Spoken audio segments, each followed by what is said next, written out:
सपनों जैसा जीवन साथी। भाग 1। छोटी सी दुनिया। रीमा एक छोटे शहर गाजीपुर की रहने वाली थी। साधारण परिवार, मध्यम वर्गीय सोच, लेकिन सपने बड़े थे। वह बचपन से ही किताबों और कहानियों में खोई रहने वाली लड़की थी। जहां बाकी लड़कियां फिल्मों के हीरो को अपना सपना मानती थीं, वहीं रीमा को ऐसा जीवन साथी चाहिए था जो सिर्फ सुंदर न हो, बल्कि संवेदनशील हो, समझदार हो, उसका साथ निभाने वाला हो। रीमा अक्सर अपनी डायरी में लिखती, मुझे कोई ऐसा चाहिए जो मेरी बातों को सुने, मेरे खामोशी में भी मेरा दर्द समझे, जो मेरे पंखों को काटे नहीं, बल्कि मुझे उड़ने दे। भाग 2। समाज की सोच बनाम रीमा की सोच। रीमा की उम्र जब 23 पार हुई तो रिश्ते आने लगे। माँ बाप थोड़ा चिंतित रहने लगे थे। हर रिश्ता एक जैसा लगता, लड़का कमाता है, दिखने में ठीक है, खानदान अच्छा है। लेकिन जब रीमा उन लड़कों से मिलती, तो उसे महसूस होता कि उनमें से कोई भी ऐसा नहीं जो उसे समझ सके। कोई कहता, शादी के बाद नौकरी बंद कर देना ठीक रहेगा। कोई कहता, औरत का काम घर संभालना होता है। और कोई तो यह भी कहता, बीवी को सुंदर होना चाहिए, बाकी मैं सब संभाल लूंगा। रीमा की सोच इन सबसे अलग थी। वह सोचती थी, अगर जीवन साथी बराबरी का नहीं हुआ, तो वो जीवन का साथ नहीं दे पाएगा। भाग 3। प्रतीक से मुलाकात। एक दिन रीमा की सहेली श्रुति ने उसे अपने कजिन से मिलवाया। प्रतीक एक लेखक था, एक निजी पब्लिशिंग हाउस में काम करता था और खुद भी कविताएं लिखता था। पहली मुलाकात में ही प्रतीक ने रीमा से पूछा, आपका पसंदीदा लेखक कौन है? रीमा मुस्काई, मुझे ये सवाल पहली बार किसी ने पूछा है। धीरे धीरे दोनों की बातें शुरू हुईं। प्रतीक उससे हर विषय पर बात करता, सपनों पर, समाज पर, महिलाओं के अधिकार पर, आत्मनिर्भरता पर। प्रतीक का एक वाक्य रीमा के दिल में उतर गया, साथी ऐसा होना चाहिए जो तुम्हारा हाथ तब थामे जब सब तुम्हें छोड़ दें और तुम्हें वो बनने दे जो तुम बनना चाहो। रीमा ने अपने माता पिता को प्रतीक के बारे में बताया। शुरुआत में पिता को थोड़ी हिचक थी, लड़का लेखक है, नौकरी स्थिर नहीं है, इतना पैसा नहीं कमाता। लेकिन रीमा ने एक बात दृढ़ता से कही, पापा, पैसे से घर चलता है, लेकिन रिश्ते समझ और सम्मान से चलते हैं। रीमा ने प्रतीक की परीक्षा भी ली। उसने जानबूझकर कई बार छोटी छोटी बातों पर नाराजगी जताई। अपने डर, अपनी इच्छाएं, अपने सपने खुलकर बताए। प्रतीक ने कभी उसे दबाव नहीं दिया, बल्कि हर बार कहा, रीमा, तुम जैसी हो वैसी ही सबसे खूबसूरत हो, मैं तुम्हें बदलना नहीं चाहता, तुम्हारा साथ देना चाहता हूँ। भाग 5। लड़की क्या चाहती है। रीमा की जिंदगी प्रतीक से मिलकर ही नहीं बदली, बल्कि उसने खुद को पहचाना कि वो क्या चाहती है। एक लड़की अपने जीवन साथी में क्या चाहती है, सम्मान जो उसकी राय को माने, ना कि उस पर हावी हो, समझ जो बिना कहे उसकी भावनाओं को समझे, साथ जो हर परिस्थिति में उसका हाथ थामे रहे, स्वीकृति जो उसे जैसी है वैसी ही अपनाए, स्वतंत्रता जो उसके सपनों को उड़ान दे, ना कि पिंजरे में बंद करे। भाग 6। शादी और नया जीवन। रीमा और प्रतीक ने सादे तरीके से शादी की, कोई तामझाम नहीं, सिर्फ कुछ करीबी रिश्तेदार और ढेर सारा प्यार। शादी के बाद जब रीमा अपने ससुराल पहुंची, तो उसे प्रतीक की मां ने कहा, बेटी, तुम हमारे घर की बहू हो, लेकिन सबसे पहले तुम खुद की बेटी हो, अपनी पहचान मत खोना। रीमा की आंखों में आंसू थे खुशी के। भाग 7। जीवन की असली परीक्षा। शादी के 1 साल बाद प्रतीक को नौकरी से निकाल दिया गया। आर्थिक स्थिति खराब हो गई। रीमा ने तब प्रतीक से कहा, अब मेरी बारी है तुम्हारा साथ देने की। रीमा ने अपनी स्किल्स को इस्तेमाल कर एक ऑनलाइन कोर्स बनाना शुरू किया और धीरे धीरे एक डिजिटल प्लेटफॉर्म तैयार किया। प्रतीक ने उसे टेक्निकल मदद दी। 6 महीने बाद वे दोनों मिलकर एक यूट्यूब चैनल और वेबसाइट चला रहे थे, जहां वे कविताएं, कहानियां और महिला शक्तिकरण पर वीडियो बनाते थे। भाग 8।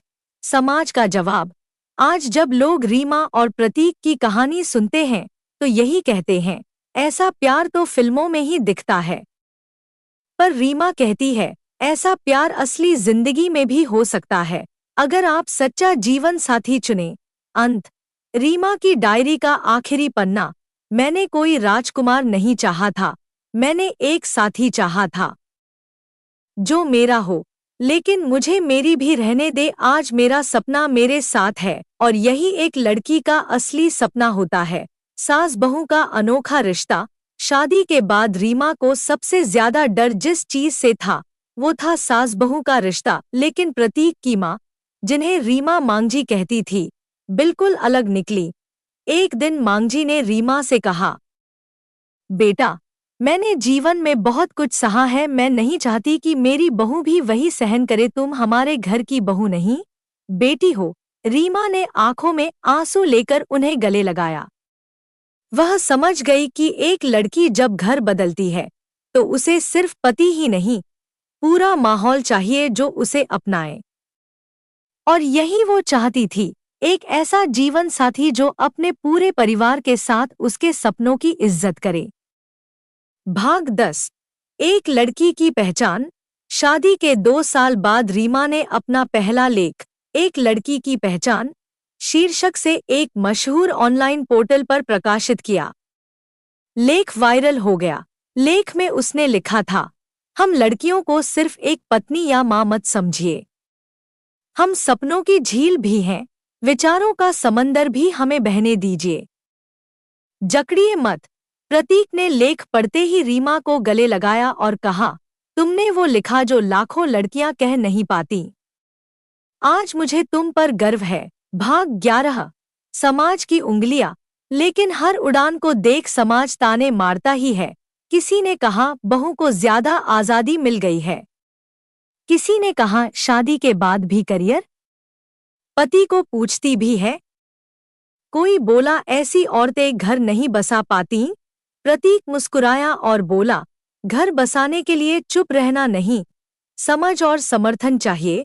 रीमा को ये एहसास हो गया कि समाज लड़कियों से अब भी वही उम्मीद करता है, झुकने की, चुप रहने की, सहने की। लेकिन उसे ये भी एहसास हो गया कि जब साथ में एक समझदार जीवन साथी हो तो दुनिया की हर दीवार गिराई जा सकती है। भाग 12। मां बनने की चुनौती। रीमा और प्रतीक ने 3 साल बाद बच्चे की योजना बनाई, लेकिन डॉक्टर ने बताया कि रीमा को गर्भधारण में दिक्कत हो सकती है। रीमा टूट गई। वो रोते हुए प्रतीक से बोली, मैं अधूरी हूं, मैं तुम्हें संतान नहीं दे पा रही। प्रतीक ने उसका हाथ थामा और कहा, बच्चा तो हमारी चाहत है, लेकिन तुम मेरी जरूरत हो, मैं तुम्हें कभी अधूरी नहीं कह सकता। उस दिन रीमा को समझ आया कि एक औरत के लिए सबसे बड़ा सहारा वो जीवन साथी है जो उसके दर्द को बिना कहे समझ ले। भाग 13। अपनापन। रिश्तों से ऊपर। प्रतीक ने कहा, अगर हमें संतान नहीं हो सकती तो हम किसी बच्चे को गोद लेंगे, वो भी उतना ही अपना होगा जितना खुद का होता। कई रिश्तेदारों ने विरोध किया, पर रीमा और प्रतीक ने एक छोटी सी बच्ची आशा को गोद लिया। रीमा ने उसे अपनी गोद में उठाकर कहा, ये सिर्फ बच्ची नहीं, ये मेरी फिर से जी उठने की वजह है। भाग 14। नई पहचान, नया मिशन। अब रीमा ने अपने अनुभवों को किताब में लिखने की ठानी। उसकी किताब का नाम था, एक लड़की क्या चाहती है। इस किताब में उसने बताया कि लड़कियां झूठे वादे नहीं, सच्ची बातें चाहती हैं, हावी होने वाला नहीं, साथी चाहती हैं, सुरक्षा नहीं, सम्मान चाहती हैं, सहारा नहीं, साथ चाहती हैं, डर नहीं, भरोसा चाहती हैं। किताब बेस्टसेलर बन गई। भाग 15। सम्मान। रीमा को महिला सशक्तिकरण में योगदान के लिए राज्य सरकार ने सम्मानित किया। पुरस्कार लेते हुए उसने कहा, मैं रीमा हूँ, एक लड़की जिसने अपने सपनों को नहीं छोड़ा, जिसे उसका जीवन साथी रोका नहीं, बल्कि थामे रहा, हर उड़ान में, हर आंसू में, हर कोशिश में। भाग 16। कहानी का अंत। लेकिन सफर की शुरुआत। एक रात रीमा बालकनी में बैठी थी। प्रतीक उसके पास आया, उसके कंधे पर हाथ रखा और बोला, तुम्हें देखता हूँ तो लगता है मैंने जिंदगी से कुछ सही चुना। रीमा मुस्कुराई, और मैं तुम्हें पाकर खुद को पूरा महसूस करती हूँ। रीमा जानती थी कि एक लड़की के लिए जीवन साथी का मतलब सिर्फ शादी नहीं होता, बल्कि वो होता है जिसके साथ वो रो सके, हंस सके, गिरकर फिर उठ सके। और यही तो चाहती है हर लड़की, एक साथी, एक दोस्त, एक ऐसा हमसफर जो उसे उसकी उड़ान में साथ दे, ना कि पंख काट दे। अगर आपको रीमा की ये कहानी दिल को छू गई हो, तो वीडियो को लाइक करें, शेयर करें और कमेंट में ज़रूर बताएं आपके ख्वाबों का जीवन साथी कैसा है। और याद रखें, हर लड़की को सिर्फ एक राजकुमार नहीं, एक सच्चा हमसफर चाहिए। मिलते हैं अगली कहानी में, तब तक दिल से जिएं और जुड़ाव को अपनाएं।